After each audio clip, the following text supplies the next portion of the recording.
We're on. You don't come too close, eh? We're on with Facebook Live. Hi, Peter Mansbridge in Windsor, England. That's just north of London. It's where all the excitement is going to take place over the next, 24, 48 hours. The wedding tomorrow. So we want to take your questions about what it's all about. So while you're getting your questions, sending them in to us, let me show you where we are. This is called Thames Street. Thames River. Thames River flows from, right through here and heads on its way to London. Now look up. That's Windsor Castle. We picked this little spot because it's actually a little quieter than right out in front of the castle today because it's nuts over there. Anyway, those are the walls of Windsor Castle. On Thames Street, let's cross the street here, Pascal. You got to be careful here. They still haven't learned to drive the way we do here. They're on the wrong side of the street. Can you believe it? Anyway, so we're on this great little street full of antique stores, and look at this, a collection of your Harry and Meghan memorabilia. VE Day posters. See this uniform? Harry dropped it off this morning for dry cleaning, so he can wear it tomorrow. Just kidding. But he could be wearing something similar to that tomorrow. All right. We actually have a real guest who can explain a lot of these questions, who will be familiar to you. Roya Nikkhah, who's the Sunday Times royal correspondent and is no stranger to the CBC. You and I have worked together a number of times over the past few years, and you've been a great help to us as we launch our coverage on this wedding and others. We got to get in a position so Pascal can. Do you want to just stay there, or do you want to put your camera on a tripod? It's okay. I think we're good here. We're good here? Okay, good. So, look, this is your job, right? Yes. But you also seem somewhat excited about all this. This is a massive deal. Royal weddings don't come along very often. Global royal weddings don't come along often at all. So it's so exciting. Windsor's got a real buzz about it. This has been a wedding with twists and turns this week. So it's a great story for us royal correspondents. Yes. And the main twist, of course, was Meghan's father. For a number of different reasons, is not here to walk her down the aisle tomorrow. But we find out today that who else but Charles, the groom's father, is going to walk her down the aisle. What do you make of that? It's unusual. It is a departure from tradition. It was a really carefully worded statement that didn't say he's giving her away, it said he's accompanying her down the aisle. What we now understand is that for part of the way, she's going to walk herself. So she's going to arrive with her bridal party, lots of little page boys and bridesmaids, tiny toddlers, that could be colourful. Half of them Canadian, or quite a few of them Canadian. Lots of Mulroneys, exactly. Yeah. And then she will walk partway up the aisle herself, and then Prince of Wales will meet her at the rood screen, and he'll accompany her for the rest of the way. So it's a huge break with tradition. She didn't expect it. Her father's no longer around. I don't think we should read too much into it, like people have been saying, this is a real statement of I'm an independent woman. This is not what she wanted. This is not what she'd planned.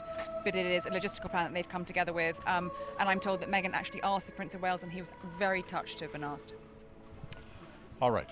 There's been some other developments today, and we'll get to them during this broadcast, but the questions are starting to roll in, so you better be ready. Here's the first one, and it comes from Kate Donnelly.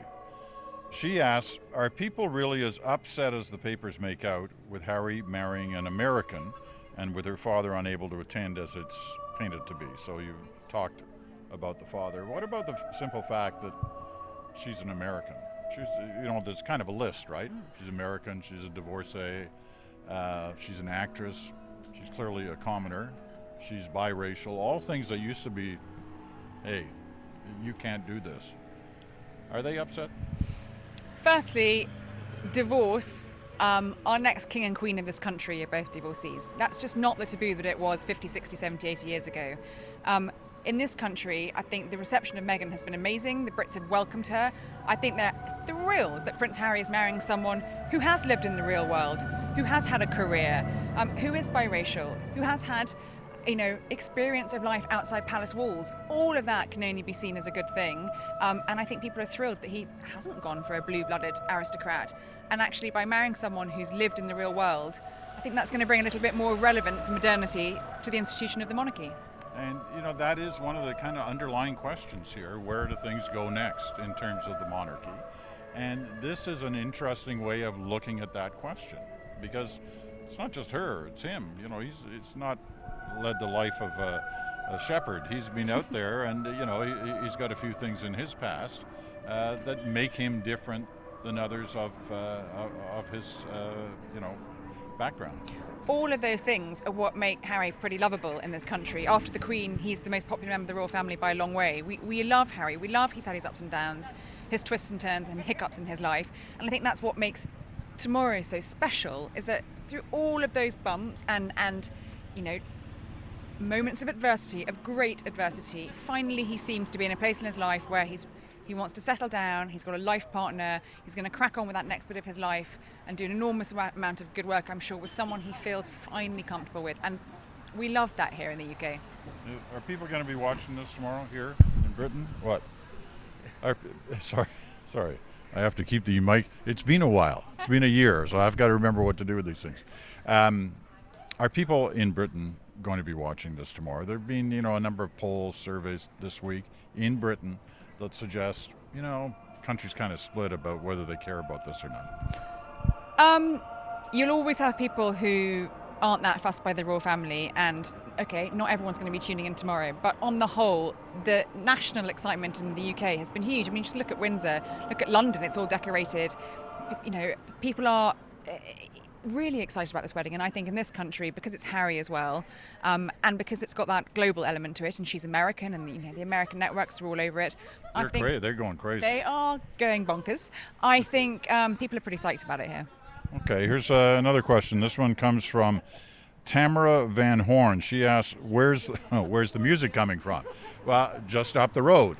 I guess they're piping in some music for the crowds. It could be the choirs rehearsing this afternoon. It is a big day tomorrow, and so there's a bit of that. But we can't see what they're doing. They're not showing us stuff from the inside the chapel in Windsor Castle. Okay, next question. Elizabeth Lindsay. Security. Security is always an element of these kind of stories, and so Elizabeth's wondering what security is in place for tomorrow.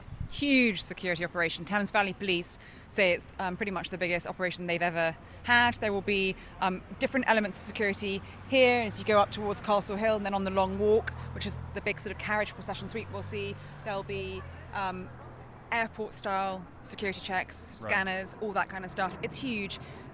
There's even speculation that there may be very close protection around them in the carriage procession. I'm not sure we'll see that, but it is one of the biggest security operations that Thames Valley Police have ever mounted. Because these events usually happen in London. The weddings that we've covered before, and I go back to Charles and Diana's wedding. You weren't born then, Roya, but it happened in 1981, and it was at the Palace. Andrew and Sarah, and then Will and Kate, and those were all events that happened at the Palace. And there are, in some cases, up to 1 million people outside. They can't get 1 million people in Windsor. It just physically isn't possible. But 100,000 probably will be here tomorrow, so it's going to be jam-packed. Pascal, the next time you hear a plane going over... I can only hear you, Peter. You can only hear me? Yeah. Okay, well, I'll point you over to the plane, because I want to say something about that, because it's interesting, the flight path here today. Okay, Elizabeth Lindsay, we got her. Well, she also asked what's the schedule of events tomorrow. Now, I don't know what part of the country she lives in terms of Canada, but I'll give you British time. The actual wedding ceremony starts at what time? Starts at midday at 12 noon until 1 o'clock. And then at 1 o'clock they'll come out of St George's Chapel and get into their open-top carriage with the full household cavalry mounted escort, which will be the big pomp and pageantry moment. And for about half an hour, they'll then take a carriage procession around the streets of Windsor, street back into Home Park, up the Long Walk, back into their St George's Hall for that first reception hosted by the Queen at around 1:30. Okay, well, I'll give you Ontario, Quebec times on that. So wedding ceremony starts at 7 a.m. We're going on the air at 4 a.m. because there's lots of stuff to do in the lead up to it, but the actual ceremony will start at 7 a.m. In central Canada, last about an hour, and then this kind of parade through the streets, and the long walk, which will make it all very exciting. All right, next up is Julianne asks, will Meghan have to curtsy to Prince George and Princess Charlotte? No. The only person you're going to see her curtsy tomorrow is the Queen, just after she's married. And as they walk back out, as we saw with the Duchess of Cambridge, as she walks past the Queen and the Duke of Edinburgh, you'll see her nod and drop a small curtsy. Do we know anything about what that relationship is like, her relationship with the Queen? Well, from what we've heard from Meghan herself, the Queen has been incredibly warm and welcoming towards her. The fact that she invited her to Sandringham for Christmas last year without being married yet into the royal family was a really significant sign that she's fully welcomed her into the fold. We then had that wonderful engagement interview where we heard Meghan talk about going for tea and the corgis just sitting on her feet. The Queen will have loved that. And the fact that, they're getting married here at Windsor, which is, where the Queen is in residence now. It's close, it's easy for her and Philip, who's had the hip operation. All of those things signify that it's a very close, warm relationship. Philip, 96, right? He's 96 years old. As Roy says, he just had a hip operation, but he's going to be in attendance tomorrow at the service. The Iron Duke, we call him here, the Duke of Edinburgh. There was never really any doubt that he would. 97 next month. Can you believe it? And he's still carriage driving around the streets of Windsor. You often see him out here driving his horse carriages. He wouldn't have missed it for the world. I think that's why he had his operation when he did, because he wanted to be here seeing his grandson get married. Yeah, it beat you, Pascal. It was already disappeared into the trees. I'll try and give you ample warning next time around when I see it, because you see it before you hear it, right? Right. But there's a good story to tell about those points. The other thing about Philip, at 96, almost 97, is he's sort of the chief warden of the grounds here, and the Windsor Park grounds. There's hundreds, if not thousands, of acres, and I was lucky enough to be out on them a couple of weeks ago for the documentary that we're running tonight. You won't want to miss on CBC Television and CBC News Network, a variety of different times. Check your guide. We went out there, saw these incredible herds of deer, but heard the stories about Philip in his role as kind of the chief ranger. When he's, one assumes it'll be a little while before the hip's fully, repaired. But he goes out, horse-drawn carriage, checks things like the trees. There's trees there that are over 1,000 years old. He's still an incredibly active guy, and the two of them those pictures of the Queen were taken at Royal Windsor Horse Show, just around the corner last week. Yeah, she looks spectacular. She 92. does. She does. And I think it was lovely the detail you've just been giving there shows how involved he still is with every little bit of royal life. Right. The Duke of Edinburgh might be 96 years old, and he might have retired from official public life, but behind closed doors, he's still seen very much as head of the family. Vanessa Gudgeon asks, what are your best tips for those celebrating the wedding at home? Well, tune in to the coverage. Best tips, just enjoy it. It's an amazing celebration. It's Prince Harry, the party prince, getting married to a glamorous American actress. What could possibly go wrong, Peter? Okay, there are a lot of questions here about the dress. Do we know anything about the dress? I think all we know is that it's going to be fabulous. There's been so much speculation about, will it be Ralph and Russo? Will it be Erdem? Will it be her friend Roland Mouret? We know there's going to be two dresses. There will be the incredible wedding dress for the service, and then we're going to have something very high glamour for the evening do at Frogmore House. There's been a lot of speculation that it's Ralph and Russo, the Australian duo who designed the dress that she wore for her engagement photos, but no one knows. Unlike with Kate's wedding, when it did come out in my newspaper, the Sunday Times, that it was an Alexander McQueen dress, we broke that story. It's been only speculation so far. We have not had any confirmation of who has designed that dress. What's the value on the break of that story? Priceless. That would have been huge, and no one has got it. Because there are people ripping that dress off, ripping off the design of that dress, almost immediately, right?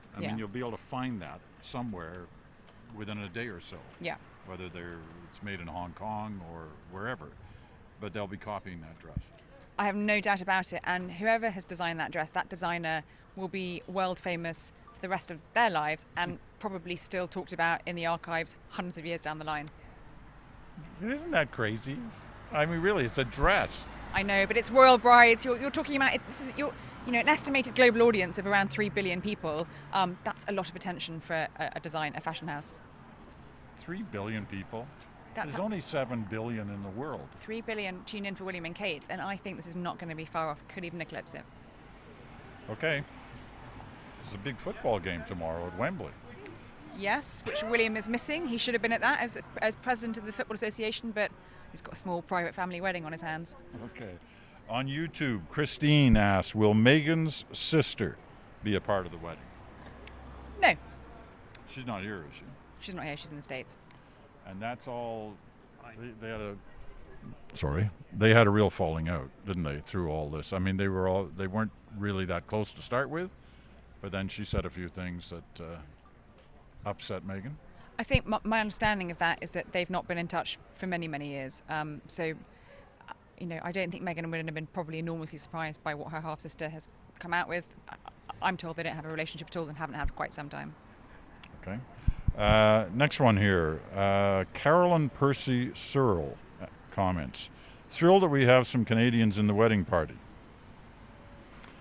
I mean, it is a pretty neat deal. And the reason why the Mulroney, like Brian Mulroney's grandkids, the former Prime Minister's grandchildren are in the wedding party is that Jessica Mulroney, their mother, Ben Mulroney's wife, Jessica Mulroney's a kind of a world-famous stylist and good friends with Meghan Markle from their Suits days, right? She has, in that when Meghan was out in Toronto for many years, 7 years or so, filming Suits, yes, she became very good friends with Jessica and Ben Mulroney, and Jessica has effectively been her stylist for many years, and she will have been incredibly closely involved in choosing that dress.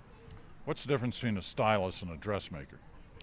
I mean, I got Stylist to get right to the heart of these stories. I like to find the out. clothes, and dressmaker makes the clothes.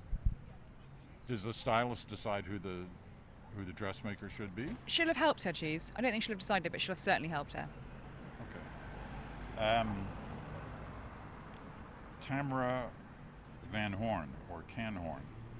Do you know how Meghan's getting to the wedding? Yes, we do. She's going to be staying tonight at Clifton, amazing country house hotel with her mother and the bridal party. Which is how far from here? Oh, about 20 minutes by car. And then tomorrow morning she will be driven in a car with her mother to St George's Chapel.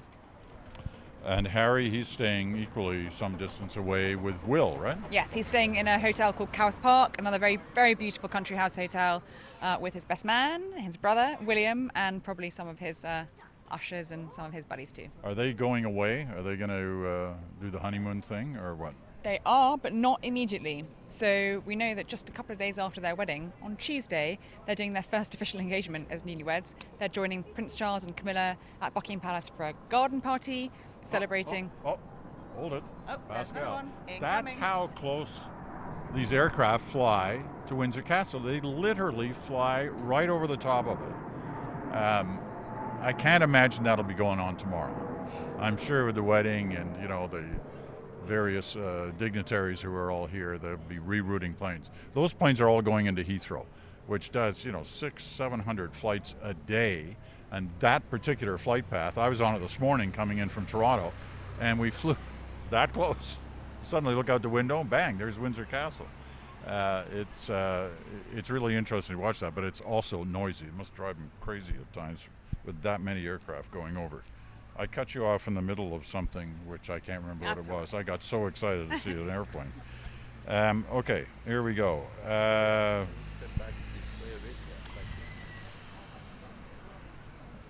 Will Prince Harry be wearing a military uniform?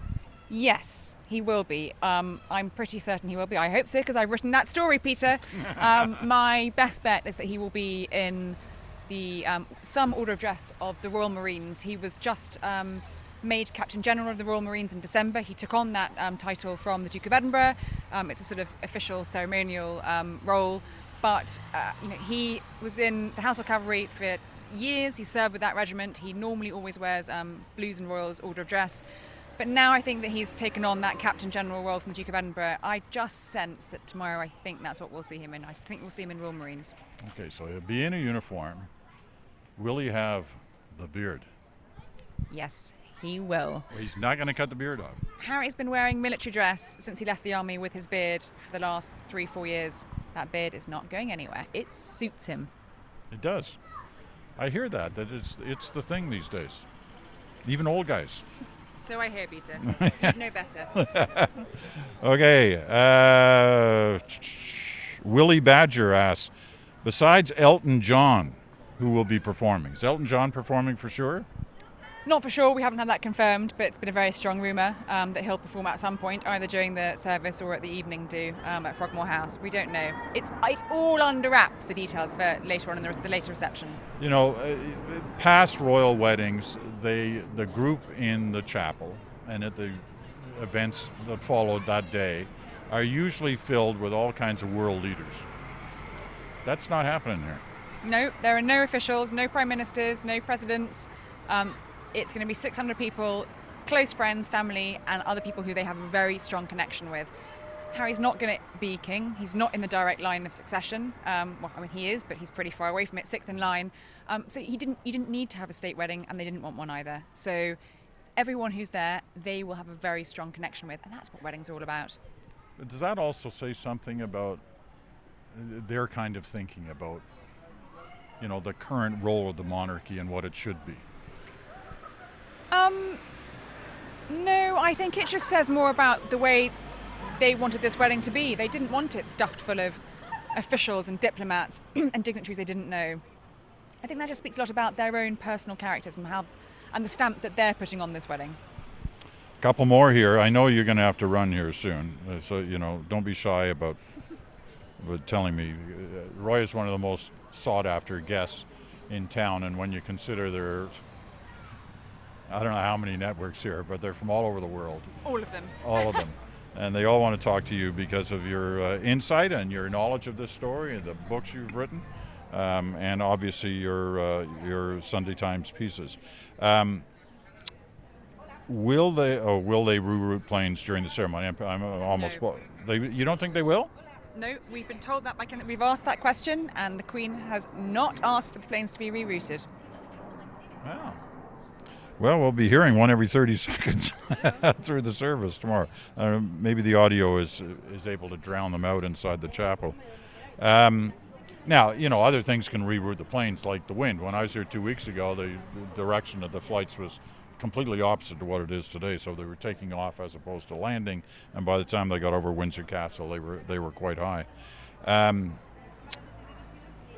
Shirley Ruda says, it's more of a comment than a question, I wish Diana were able to attend the royal wedding, but her spirit will be. And she asks if I can ask you if there will be any effort made to honor Diana. There is. We know that Lady Jane Fellows, Diana's sister, will give a reading during the service, and that will be her representing the Spencer family, representing Diana, keeping her very close. I'm sure probably in the evening service at Frogmore House, there'll probably be the evening reception. There'll probably be tributes to her there as well in speeches. And don't forget, Meghan is wearing an engagement ring that has 2 diamonds that used to belong to Diana, so she's very much still part of the day. Brits are split over the excitement for this, but why are Canadians so excited? I actually haven't seen any polling data myself. It doesn't mean there hasn't been some. But there does appear to be in North America, and especially in the U.S., you know, a great deal of excitement surrounding this. The Americans have always been big on attending these weddings, and, you know, I've sat alongside various American networks at these past weddings that I've done. But this one, there's a lot of Americans here. They're really camped out. Of course. They're really, you know, they love the royal family, full stop. It was massive for William and Kate's, but now there's one of their own is marrying into our royal family. Of course they're excited. You know, the invasion has started. Infiltration. No, I mean, it's great. And they're all over it. I mean, I've been doing CBS, and, you know, they're all in all the hotels, big, great studios. CBS, is that the name of another network? You want to talk about American networks, Peter? Yeah, no, they're all here, and a lot of them, as you know, are good friends of ours. One of the things we've always been used to, you know, at the past royal weddings, because they took place in London and ended up at Buckingham Palace, was the balcony appearance, and how people would get so excited for what was usually just a couple of minutes long, right?